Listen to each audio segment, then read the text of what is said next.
YCP MLC Ramesh యాదవ్పై TDP సానుభూతి పరులు చేసిన దాడికి నిరసనగా వైఎస్ఆర్ కాంగ్రెస్ పార్టీ నాయకులు పార్వతీపురం మన్యం జిల్లా కేంద్రంలో గల జ్యోతిరావు పూలే విగ్రహానికి వినతి పత్రం అందజేసి బీసీ నాయకులపై టీడీపీ దాడులను నిరసిస్తూ ఆందోళన నిర్వహించారు.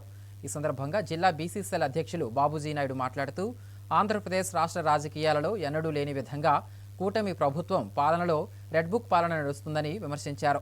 తీవ్ర హింసను ప్రేరేపిస్తూ ప్రతిపక్షాన్ని అణగదొక్కాలనే దురాలోచనతో ప్రజలను భయభ్రాంతులకు గురిచేస్తున్నారని, పులివెందులలో జరుగుతున్న జెడ్పీటీసీ ఉప ఎన్నికలో ఎలా అయినా గెలుపొందాలనే దురుద్దేశంతో పులివెందులలో ఎన్నికల ప్రచారంలో ఉన్న వైసీపీ ఎమ్మెల్సీ రమేష్ యాదవ్ పైన జరిగినటువంటి దాడి కూటమి ప్రభుత్వం బరితెగింపునకు నిదర్శనంగా నిలుస్తోందని తెలిపారు.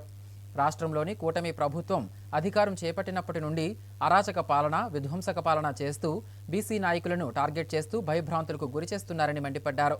రెడ్ బుక్ రాజ్యాంగాన్ని అమలు చేసి పులివెందులలో జరుగుతున్న ఉప ఎన్నికలలో ఓడిపోతామనే భయంతో వైఎస్ఆర్ కాంగ్రెస్ పార్టీ నాయకులను టార్గెట్ చేసి దాడి చేయడం అమానుషమని తెలిపారు. ఈ కార్యక్రమంలో మాజీ ఎమ్మెల్యే అలజంగి జోగారావు, జిల్లా పార్టీ అధ్యక్షుడు శత్రుచర్ల పరీక్షిత్ రాజు, ఇతర వైసీపీ నాయకులు, కార్యకర్తలు పాల్గొన్నారు.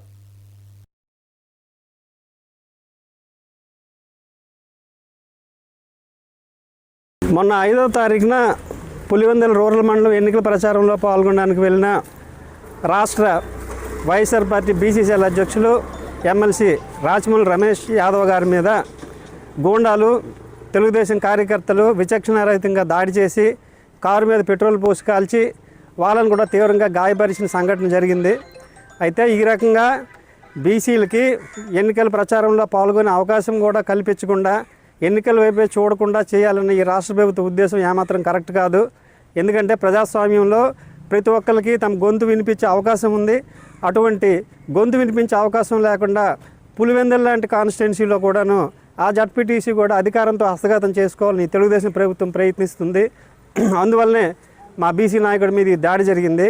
ఇది కేవలం మా బీసీ నాయకుడి మీద జరిగిన దాడే కాదు, ఈ రాష్ట్రంలో ఉన్న ప్రతి ఒక్క బీసీ మీద జరిగిన దాడి అని చెప్పేసి మేము పార్వతీపురం మన్యం జిల్లా తరపున ఇక్కడ కలిసిన మా బీసీ నాయకులు అందరం కూడా తెలియజేస్తున్నాము.